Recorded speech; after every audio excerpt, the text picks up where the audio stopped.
अस्सलाम वालेकुम ګلونه اوریدونکو لیدونکو امید لرم چې ټول به روغ جوړ وو.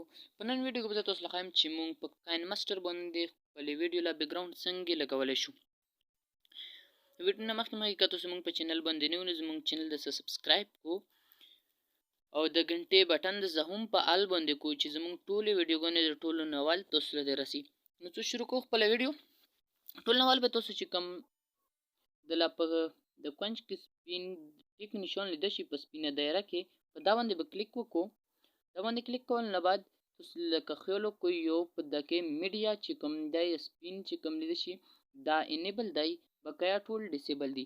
دا میډیا بټن باندې کلیک کولو نه بعد چې کم شی تاسو میډیا نه سلیکټ کو آب بیکګراوند کې وي او چې کم د لیر نه سلیکټ کو آب تاسو ولا ویډیو وي اغلب بیکګراوند لګي. نو زه یو ویډیو سلیکټ کوم دا زوینه مو یو ویډیو سلیکټ کړه یعنی بعد ویډیو سلیکټ کول نه بعد تاسو بیا په د ټیک نشان باندې کلیک وکړو. دا باندې کلیک کول نه بعد که تاسو سکرول وکړو نو لیر والا اپشن چې کوم دی اکولو شولو د لیر باندې بیا کلیک وکړو.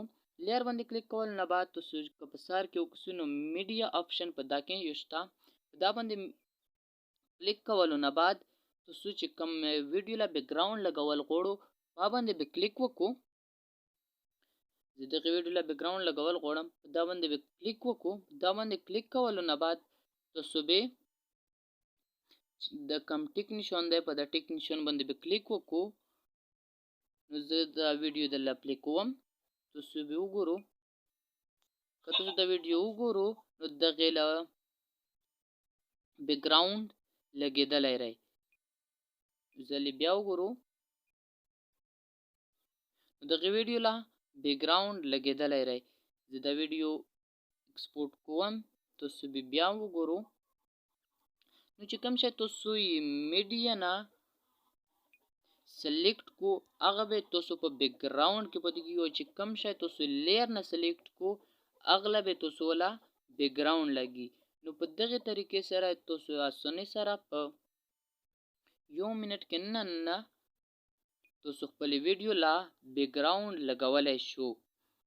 که ویډیو د لخاله کې دلی وي نو د ویډیو د سره لایک کو او کوم چینل باندې یو ځل بیا لیم کوم چینل باندې نوی وو موږ چینل د هم سبسکرایب کو او ان شاء الله بیا ملوږي چې تبله ویډیو کې. خدا حافظ.